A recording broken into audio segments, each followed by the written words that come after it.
அன்பையும் குறித்து நான் கேள்விப்பட்டு இடைவிடாமல் உங்களுக்காக ஸ்தோத்திரம் பண்ணி என் ஜெபங்களில் உங்களை நினைத்து நம்முடைய கர்த்தராகிய இயேசு கிறிஸ்துவின் தேவனும் மகிமை பிதாவுமானவர் தம்மை நீங்கள் அறிந்து கொள்வதற்கான ஞானத்தையும் தெளிவையும் அளிக்கிற ஆவியை உங்களுக்கு தந்தரல வேண்டும் என்றும். அப்போ ஒரு ஜெபத்தின் குறிப்புகள் தொடர்ச்சியாய் பேசுகிறோம். ஒரு நீண்ட குறிப்பை அவர் சொல்கிறார், இதற்கெல்லாம் நான் உங்களுக்கு ஜெபிக்கிறேன். காரணம் ஒன்றுதான், உங்களுடைய அன்பை நான் கேள்விப்பட்டேன். பரிசுத்தவான்கள் மேல் உள்ள உங்கள் அன்பை குறித்து நான் கேள்விப்பட்டு இடைவிடாமல் உங்களுக்காக நான் ஜெபிக்கிறேன். அந்த ஜெபத்தின் முதல் தாற்பயம், உங்கள் மகிமின் கர்த்தர் உங்களை அழைத்த அழைப்பின், அப்படியே படிச்சுங்க, மகிமின் பிதாவானவர் தம்மை நீங்கள் அறிந்து கொள்வதற்கான ஞானம், மகிமின் கர்த்தரை நீங்கள் அறிந்து கொள்வதற்கான ஞானத்தையும் தெளிவையும் அளிக்கிற ஆவியை உங்களுக்கு அளிவார். அந்த மகிமின் கர்த்தரை தெளிவாய் அறிந்து கொள்ளுங்கள் என்பது அவனுடைய கோரிக்கையாகும். இதற்கான நிரூபிப்பார். கிறிஸ்தவன் ஆகிட்ட பிறகு இன்னும் தேவனை தெரிஞ்சு கொள்ளுதல். அவரை தெரிஞ்சுதானே உள்ள வந்த, அப்புறம் என்ன ஒன்று தெரிந்து கொள்ளும்? இல்லை, யாராளர்கள் இருக்கையா. அவரை தெரிந்து கொண்டது குறைவானது. அந்த ஔவையார் சொன்னது போல, அல்லாதது உலக அளவு நாட்கள். அதுபோல் அவரை குறித்தான அறிவு வளர வேண்டும் என்பதில் நம்முடைய கவனம் இருக்க வேண்டும். அதான் சொல்ல, மகிமையின் பிதாவானவர் நீங்கள் அறிந்து கொள்வதற்கான ஞானத்தையும் தெளிவையும் அளிக்கிற ஆவியும் உங்களுக்கு தந்தரல வேண்டும் என்று நான் விண்ணப்பிக்கிறேன் என்றார். ஒரு தெளிவாக இருக்க வேண்டும். எதுக்காக இவரை ஆராதிக்கிறோம்? ஏன் நாம் இவரை கூப்பிடுறோம்? ஏன் இவர் வழி அவரை கூப்பிடணும்? நேராக கேட்டால் செய்ய மாட்டாரா? இதெல்லாம் தெளிவில்லாமல் அநேகர் இருக்கிறார்கள். தெளிவில்லாமல் ஆண்டவரை தேடுகிறவர்கள் உண்டு. இன்றைக்கி பொதுவாக நான் பார்க்குறேன், இப்போ ஜபங்களில் பிதா குமாரன் பரிசுத்தாவின் நாமத்தில் என்றான். எங்கே கற்றுக் கொடுத்தாங்கன்னே தெரில. இங்கே சபையிலும் கூட இது புகுத்தப்படுவதற்கு தயாராக நிற்குது மக்கள்னு நம்புகிறேன். அப்படி இருக்க முடியாதையா. நான் திட்டமாக சொல்கிறேன், இயேசு நாமத்தின் பிதாவை நோக்கி ஜெபித்தல் தான் தேவன் நமக்கு கற்றுக் கொடுத்த காரியம். இது நடுவில் இந்த மக்கள் யாரோ ஒருத்தர் புதுசாக சொன்னால் அதை அப்படியே ஃபாலோ பண்ணுற கூட்டம் இது. இந்த செம்மறியாட்டு கூட்டம், வெள்ளாட்டு கூட்டமோ செம்மறியா கூட்டமோ தெரியல, அப்படியே ஒன்றா சாஞ்சிரும். என்ன சாஞ்சிரும்? அப்படியே ஒன்றா சாஞ்சிறது மாதிரி யாரோ ஒருத்தர் துவங்கி விடுவான். அந்த துவங்கத்தை அப்படியே ஃபாலோ பண்ணுவான். நாம் ஜாக்கிரதை. அதனால சொன்னார், பிதாவையும் அவரை அவரை அறிகிற அறிவின் தெளிவையும் உங்களுக்கு வேண்டும் என்றார். தெளிவாய் நில்லுங்கள். நமக்கு பயப்படுற ஆவியை தராமல் தெளிவுள்ள ஆவியை தந்தார். தெளிவுள்ள ஆவியை தெளிவுபடுத்துகிற கர்த்தர். காரியம் ஏங்க நீங்கள் கர்த்தருடைய பந்திய வார்த்தைலாம் கூட்டுறீங்க என்று தெளிவாய் பதில் சொல்லணும். இல்லைங்க, எங்கள் ஊழியக்காரர் சொல்கிறோம், நாங்கள் செய்கிறோம் என்றால் அதில் அர்த்தமே இராது. எதுக்கு செய்கிறோன்ற அர்த்தம் இல்லாமல் செய்வதனால் ஒரு பயனும் இல்லை. தெளிவு நமக்கு தேவை. அதை தேவன் நமக்கு தந்தல்வராக.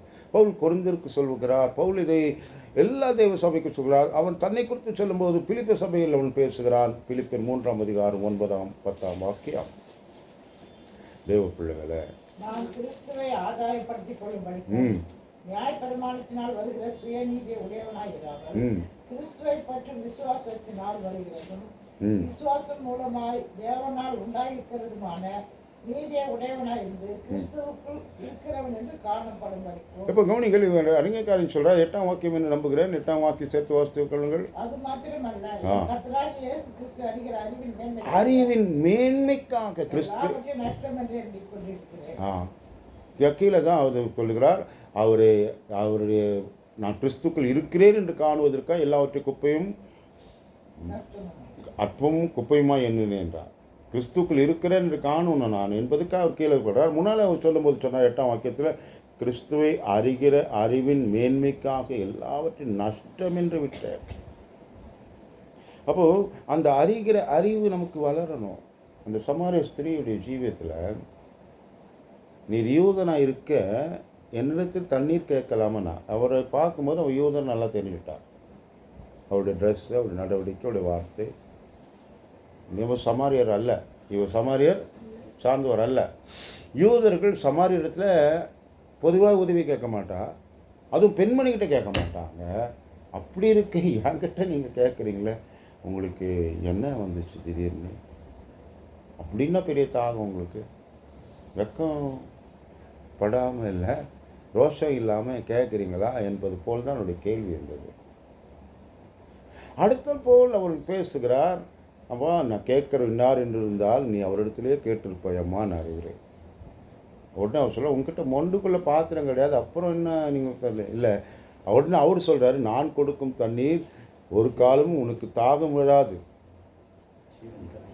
நான் கொடுக்கும் தண்ணீர் உனக்கு தாகம் உண்டாகாதுனார். உனக்கிட்ட இப்போ எங்கள் யாக்கோபு கொடுத்த கிணறுலும் நீ பெரியவரான்றா. அடுத்த டாபிக் அப்படியே ஒரு ஸ்டெப்பை ஏறாவ அவர். அப்போது அடுத்தவர் சொல்கிறார், யாக்கோபில் நீ பெரியவரா? என்ன, எனக்கு நான் அடிக்கடி இங்கே வராதபடிக்கு எனக்கு இந்த தண்ணியை கொடுங்கன்றார். எனக்கு அந்த தண்ணியை கொடுங்க, எனக்கு இந்த தண்ணி தாகமே உண்டாகுது நீங்களே, அதை குடிச்சிட்டா எனக்கு தாகம் வராதுன்னு. அப்போ இந்த தண்ணி பிரச்சனை பெரிய பிரச்சனை, அப்படி தாகமே இல்லாத ஒரு தண்ணி எனக்கு தேவை, தாங்கன்றா. அப்போ அவர் சொல்கிறாரு, உன் புருஷனை அழைத்து கொண்டு வா. அவர் சொல்கிறார், எனக்கு புருஷன் இல்லையே, நீ தீர்க்கதரிசியோன்னார். என் வாழ்க்கையை புட்டு வச்சுட்டியா? இப்போ அறிவு கொஞ்சம் கொஞ்சமாக வளருது பாருங்களேன். ஒரு சாதாரண மனிதனாய் கருதுனா இல்லை, ஒரு யாக்கோபிலும் பெரியவராய் தான் இருக்கிறார் போல இருக்கு. அவர் சொல்கிறதெல்லாம் தெரியுது. அடுத்தவர் கேட்குறா, அவள் வாழ்க்கையை விட்டு வைத்த போது தீர்க்கதரிசி என்றா. அடுத்து இவ்வளோ சப்ஜெக்ட் மாத்துறா, என்ன செய்கிறாண்டா, எங்கள் மேசியா வருவார், அப்போ எல்லாத்தையும் சொல்லுவார். நீங்கள் என் வாழ்க்கையை தான் சொன்னீங்க, ஆனால் எங்கள் மேசியா வந்தார்னா இன்னும் எல்லா விஷயம் சொல்லுவார். ஐயா, பேசுகிறவர் நீ, அவருக்கு உன்னோடு பேசுகிறவர் தான் அவர் என்று நீ அறிந்தார், அவள் அறிந்தாள் என்று தான் பார்க்குறோம்.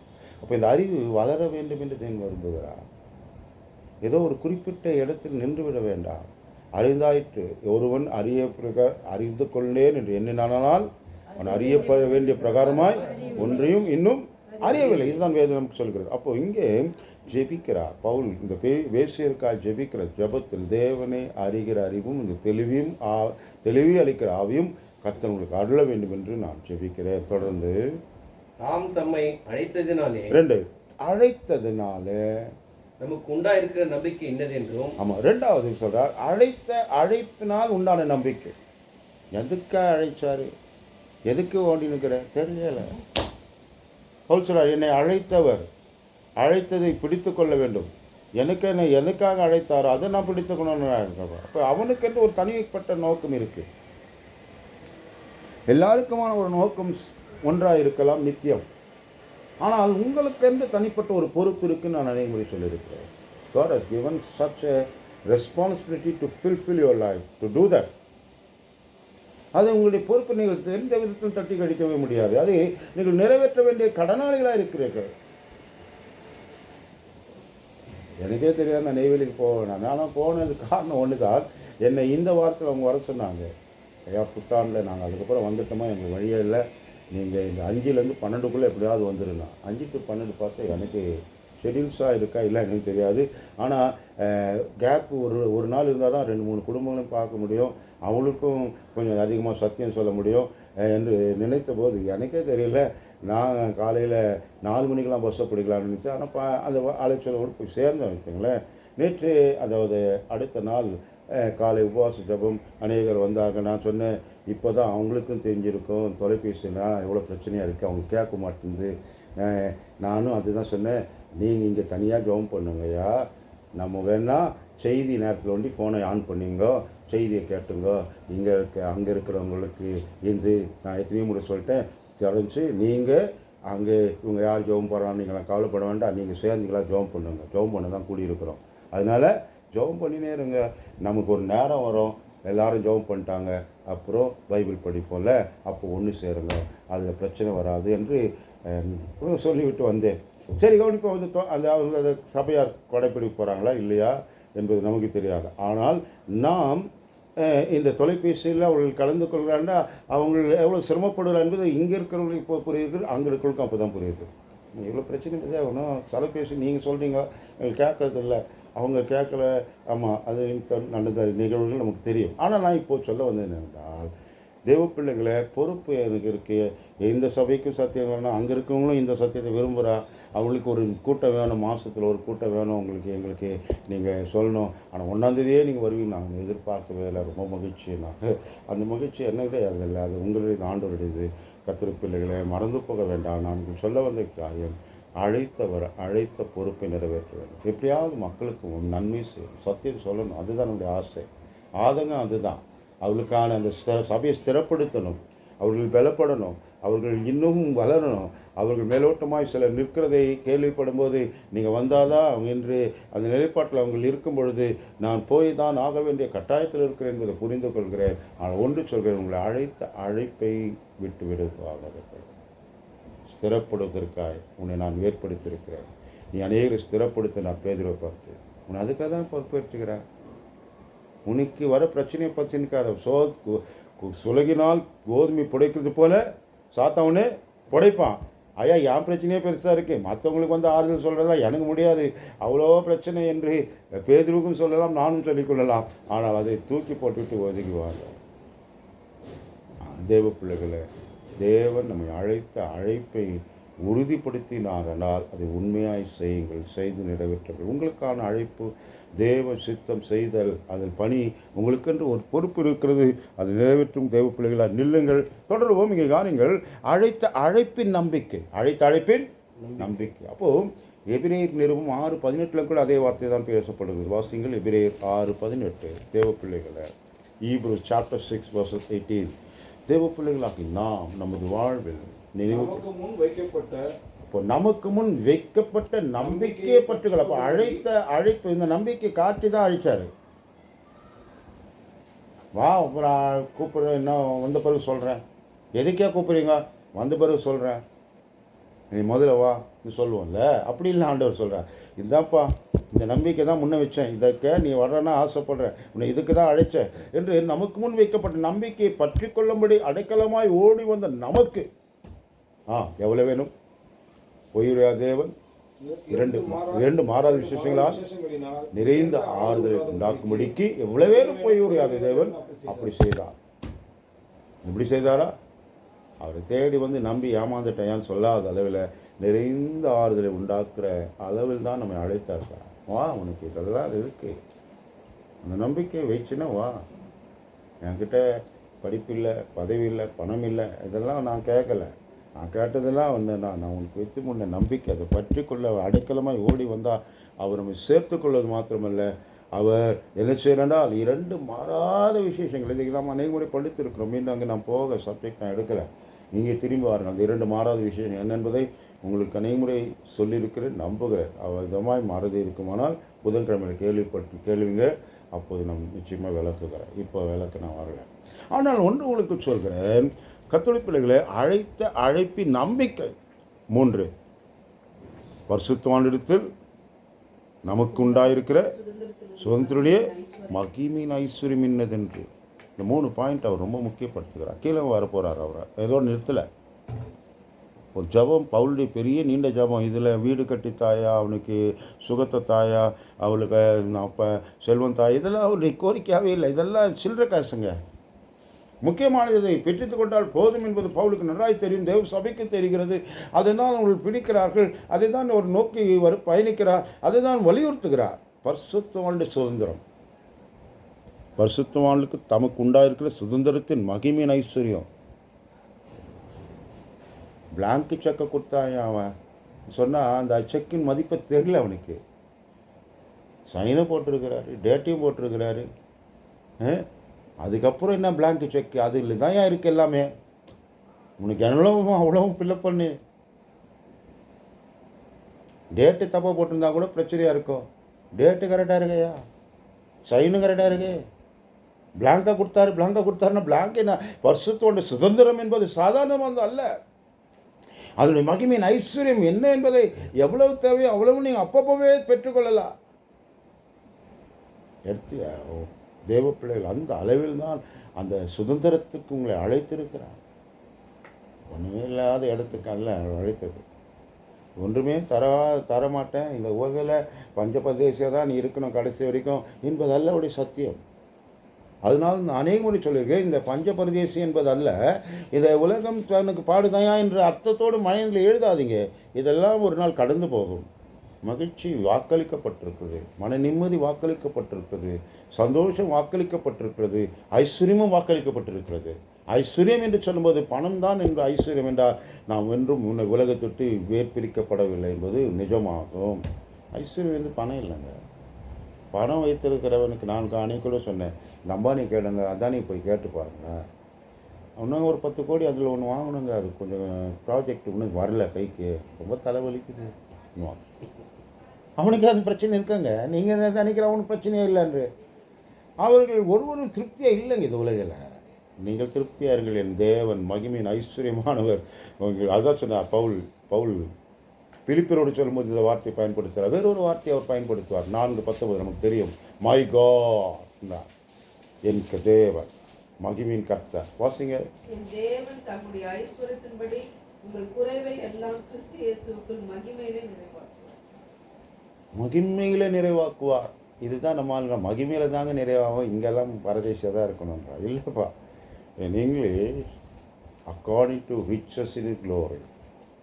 He will bless you according to the riches in glory. மகிமையில் உள்ள ஐஸ்வர்யத்தின்படி உங்களுக்கு இந்த உலகில் தரான்றார் அவர். அதுதான் தமிழ் மாக்கத்து கொஞ்சம் கோளாறாக இருக்கான்னு எனக்கு தெரியல, நான் ஒன்றும் தமிழ் புலவே இல்லை. But in English we see that according to the riches in glory, God will supply.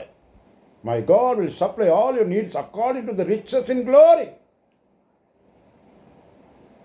The promise of God is for all the people, those who believe in God. You can receive it that. Understand the glorious of the calling and understand the riches of the saints that you are be to inherit that. அதை நீங்கள் பெற்றுக்கொள்ள வேண்டும் என்று கர்த்தர் அழைத்திருக்கிறார். நீங்கள் சுதந்திரத்தின் ஐஸ்வர்யம் இன்னதென்று, அந்த மகிமையின் சுதந்திரத்தின் ஐஸ்வர்யத்தை இன்னதென்றும் அறிந்து கொள்ள. எப்போ உங்களுக்கு என்னங்க இந்த அடிக்கடி இந்த தேவி எல்லாம் இப்போ இல்லை நம்மக்கிட்ட இல்லைன்னா இருக்கிறாங்க. கர்த்தருக்கு ஸ்தோத்திரம். அவர் சொல்லுவா, அந்த அடிக்கடி அந்த சகோதரி சொல்லுவா, என்ன சொல்லுன்னா, உங்களுக்கு நாங்கள் ஊழியக்காரங்க எல்லாம் குறையில்லாமல் இருப்பீங்க. இப்போ ஊழியக்காரர் ஆயிர பிறகு என்ன சொல்கிறான்னு எனக்கு தெரியல. இப்போ நாங்கள் ஃபுல் டைம் ஊழியன்றா, என் பாஸ்டர் என் ஊழியக்காரர் டிவிலாம் வராருன்றா. நம்ம தான் வரல. கர்த்தருக்கு ஸ்தோத்திரம். அவங்க யாரெல்லாம் விளக்கு நான் வரல. ஆனால் அந்த பெண்மணி அவர்கள் ஊழியத்தில் வராத முன்னே சொன்ன கொண்டிருந்த வார்த்தை என்னென்னா, ஊழியக்காரர் நாங்கள் எல்லாம் குறையில்லாத. ஊழியத்திற்கு குறையில்லைன்னு அர்த்தம் இல்லைங்க, ஆனால் நம்பிக்கை இருக்குது, குறைகள் நிறைவாகும் என்ற நம்பிக்கை இருக்குது. நிறைகள் நிறைவாக்கப்படுவதற்கு தேவன் இருக்கிறார். அந்த குறைகளெல்லாம் நிறைவாக்க கர்த்தர் போதுமான இருக்கிறார். அதனால்தான் வேதம் சொல்லி கொண்டிருக்கிற வார்த்தை கிறிஸ்துவுடைய மகிமையின் ஐஸ்வர்யம். அதை புரிந்து கொள்ளும். கொலோசியர் நிருபம். பவுல் கொலோசியருக்கு வேறு வார்த்தை பயன்படுத்துகிறார் பாருங்கள். அவருடைய டாபிக் எல்லாமே ஒன்றாக தான் இருக்கும், ஆனால் வார்த்தைகள் ஒவ்வொரு சபைக்கும் பயன்படுத்தும் வார்த்தைகள் தான் வித்தியாசமாக இருக்கும். 1:12 1:13 அல்ல, 1:12. சுதந்திரத்தில் பங்கடைவதற்கு தம்மை தகுதி உள்ளவளாக்கினவரும் ஒளியினுள்ள பரிசுத்தவானுடைய சுதந்திரத்தில் பங்கடைவதற்கு நம்மை தகுதியாக்கினார். He has make me to able to inherit that such a blessing of the saints, those who living in holiness and light. ஒளியில் உள்ள பரிசுத்தவானுடைய சுதந்திரத்தில் பங்கடைவதற்கு தகுதியாக்கி இருக்கிறார். I am not worthy for that. Such a blessing was given by God, so I should be happy in my day-to-day my life. என் வாழ்வில் நான் சந்தோஷமாக இருக்க வேண்டும் என்பதோடைய அக்கறையும் அன்பும் காரியமாகும். அதனால தான் சொல்கிறார், உங்களுக்கு இதெல்லாம் வேணும்ப்பா. நீங்கள் இன்னமும் உலகத்துக்கு இடத்துலேயே போராடி நிற்கிறீங்க. உலக விஷயங்களுக்கே உங்களுக்கு பெரிய பிரச்சனையாக இருக்குது. இன்னும் உங்களுக்குள்ள ஒருவருக்கொருவர் இன்னும் நீங்கள் கசப்பையும் வைராக்கியத்தையும் வைத்து நீங்கள் வாழுகிற அந்த வாழ்க்கை வீணாய் போகும். அழைத்த அந்த அழைப்பும் லட்சியமும் நோக்கமும் திசை மாறி போகும். சீர்திருந்துங்கள், சீர்படுங்கள் என்றுதான் பவுல் எபேசியருக்கு சொல்லி வருகிறார். அதனால் தான் அவன் சொல்கிறார், 1 தேவனை அறிகிற ஆவி பெற வேண்டும். அப்புறம் அழைத்த அழைப்பின் நம்பிக்கை என்னதென்று தெரிந்து கொள்ள வேண்டும். 3 பரிசுத்தவானுடைய சுதந்திர மகிமையின் ஐஸ்வர்யம் என்னதென்று புரிந்து கொள்ள வேண்டும். 4 கிறிஸ்துவை மரித்தோரிலிருந்து எழுப்பி அவரிடத்தில் நடப்பித்த தமது பலத்த சத்துவத்தின் வல்லமையின்படியே விசுவாசிக்கிறவர்களாகிய நம்மிடத்திலே காண்பிப்போம். தம்முடைய வல்லமை மகா மேன்மையான மகத்துவம் இன்னதென்றும். அந்த மகிமையான வல்லமை, இயேசுவை உயிரோடு எழுப்பின அதே வல்லமை நமக்குள்ளே செயலாற்றி கொண்டிருக்கிறது. மனது போகாதே என்கிறார். The power that is dealing in your life. முடியாதுங்க. அழகா இல்லை, முடியும் என்று கர்த்தர் காண்பித்திருக்கிறார். இந்த மண்பாடத்தில் தேவன் புரியுதான் வைத்திருக்கிறார். தேவ பிள்ளைகளே,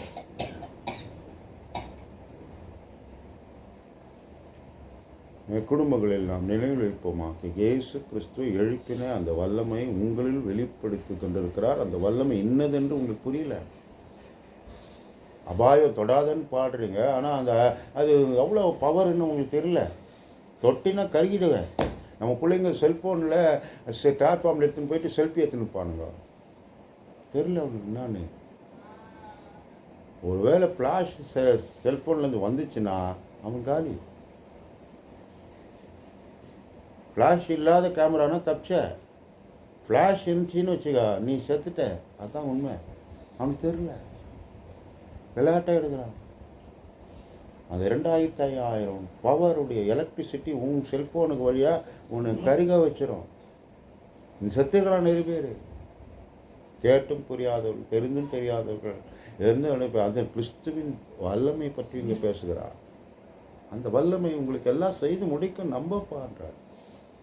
Such a powerful God was beside your life. Then why need you to worry in your life? இப்படி இன்னும் வருத்தங்களும் பாரங்களுமாகவே இருக்கிறேன்னு சொல்கிறிய, உனக்கு என்ன நம்பிக்கை இருக்குன்னு கேட்குறார். அந்த வல்லமையின் தேவனை நீ ஆராதிக்கிறேன்னு சொல்லுகிற வார்த்தை வெறும் வார்த்தையை போய்விடும். எபேசியரே,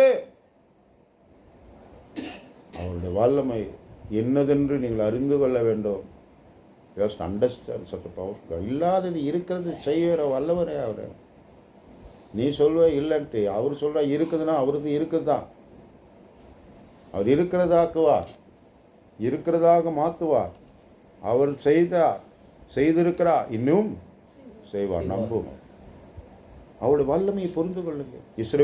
இஸ்ரவேலின் பரிசுத்தரை மட்டுப்படுத்தினார்கள். அவர்களுடைய தோல்விக்கு காரணம் இதுதான். They not believe the God's powerful God. அவர்கள் தேவனை வல்லமையின் தேவன் என்று நம்பவே இல்லைங்க. பார்த்தார்கள், கண்ணார கண்டார்கள், ஆனாலும் அவர்கள் அதை மனதில் ஏற்றுக்கவே இல்லை. ஏதோ தச்சனை நடக்குது. புறஜாதி அப்படி நினச்சானா பரவாயில்லைங்க. அவருடைய அன்பை ருசித்தவன், அவருடைய காரியத்தை ருசித்தவன், ஏதோ தற்செயலாக நடக்கிறது என்பதனால்தான் அவன் இப்போ கேட்குறான், இந்த வண்ணாந்திரத்தில் அவர் இறைச்சியை கொண்டு வர முடியுமா? ஏதோ தண்ணி தட்டுச்சு, ஏதோ அங்கே தண்ணி வந்துச்சு போலது, அதனால வந்துச்சுருக்கான். இருந்துச்சு முதல்ல அவர் உண்டாக்கினான். இவன் நினைக்கிறான் ஏதோ கல்மனையில் அப்போ தண்ணி நீரோட்டம் இருங்க பொழுது அதை தட்டி உடச்சிட்டாரு. நம்மளும் இன்னும் கூட எழுதினுக்கிறானுங்க, இன்னும் கூட பேசினுக்கிறான், இன்னும் கூட சினிமா எடுத்துனுக்கிறான்.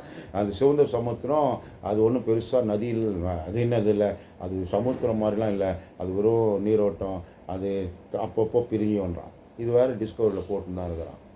பாருங்க, அப்பப்போ பிரியுது பார்த்தீங்களா? அதை வச்சு தான் ஆண்டவர் அனுப்பிச்சார் இல்லையா?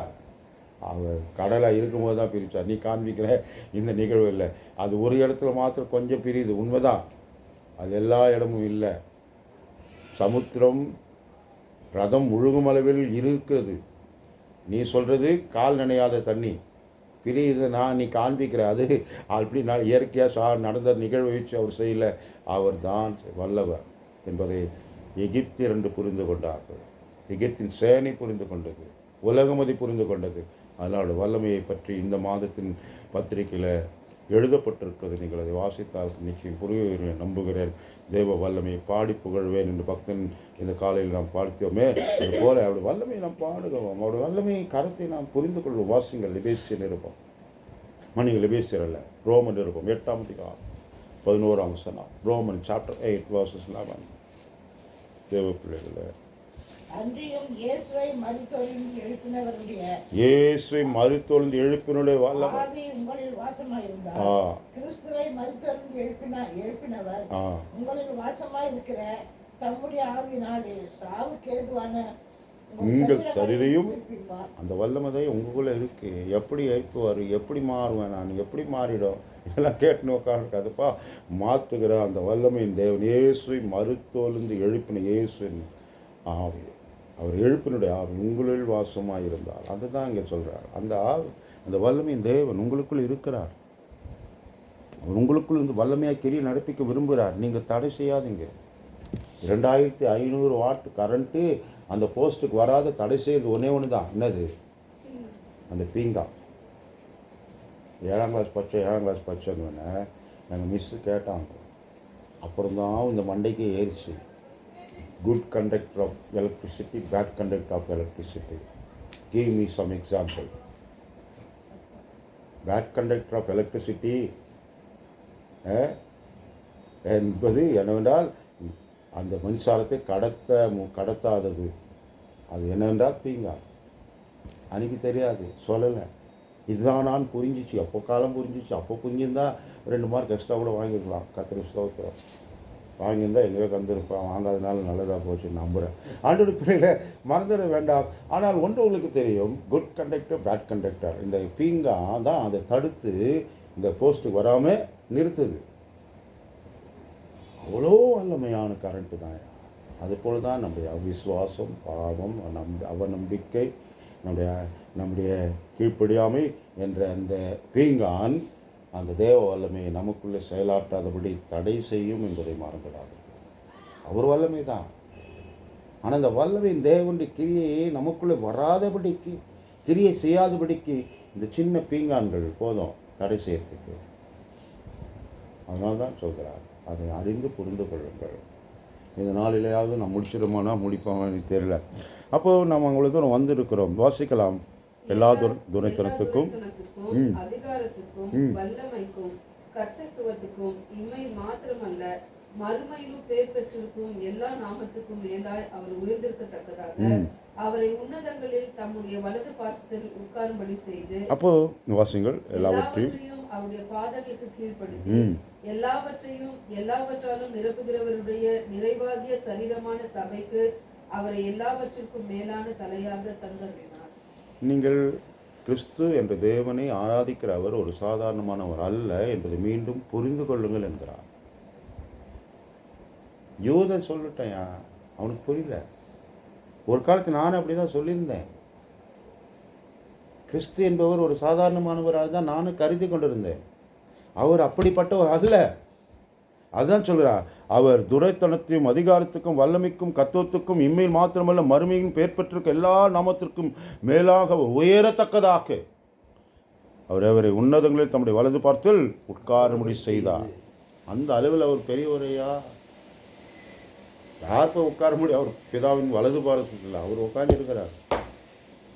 எல்லா நாமத்துக்கு மேலான நாமத்தை தந்தார். ஏனென்றால் சிலுவையின் மரணபரிந்தும் தம்மை தாமே கீழ்ப்படிந்தவராகி தம்மை தாமே தாழ்த்தினார். ஆதலால் அவர் உன்னதத்துக்கு ஏறி அவர் எல்லாவற்றுக்கும் மேலான நாமத்தை அவருக்கு தந்தரலாம். பிலிப்புக்கு சொல்கிறார், பிலிப்பு சபைக்கு சொல்லும்போது சொல்கிறார்.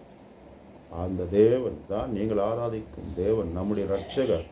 சாதாரணமாக கருத அவர் தான் சபையின் நாயகர். அவர் தான் எல்லாவற்றாலும் நிரப்புகிறவர். எல்லாவற்றாலும் அநேக முறை படித்திருக்கிறோம், அநேக முறை பேசியிருக்க நம்புகிறேன். தட்டில் எப்படி பேர் காற்று பிடிக்க முடியும்னு நீங்கள் எல்லாம் அதில் எப்படி காற்று நிரப்புறன்றார் தேவன். இதில் எப்படி பேர் தண்ணி நிரப்பி வைக்க முடியும்? நிரப்ப முடியாது, பிடிக்க முடியாது, சேர்க்க முடியாது என்று சொல்கிற செயலில் அவர் செய்வார். வராது என்று மனிதன் சொல்லுகிற அனைத்தையும் அவனுக்குள்ளே வர வைக்க கத்த போதுமானவராக இருக்கிறார். நிரப்புக வல்லவராக இருக்க எல்லாவற்றாலும்.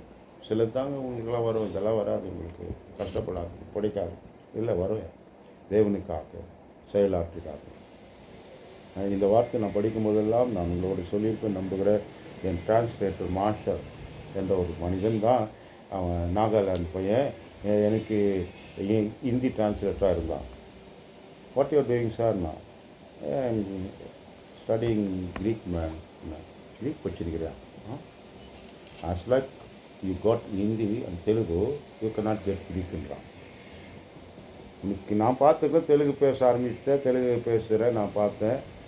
ஹிந்தியும் நீ பேசுகிற, அந்த மாதிரி உனக்கு க்ரீக் கிடச்சுன்னு நினைக்காதன்றான். என்னை நிரப்புற அவரு. எல்லாவற்றாலும் எதை அவருக்காய் செய்யணும்னு ஆசைப்படுகிறீர்களோ அதை உங்களுக்குள் நிரப்ப அவர் காத்திருக்கிறார். So believe in that. He will be able to give you because he is able, such a powerful God. எல்லாவற்றாலும் நிரப்புகிறவர். இதெல்லாம் வராதுன்னு நீங்கள் தான் உங்கள் மனசில் சொல்கிறீங்க.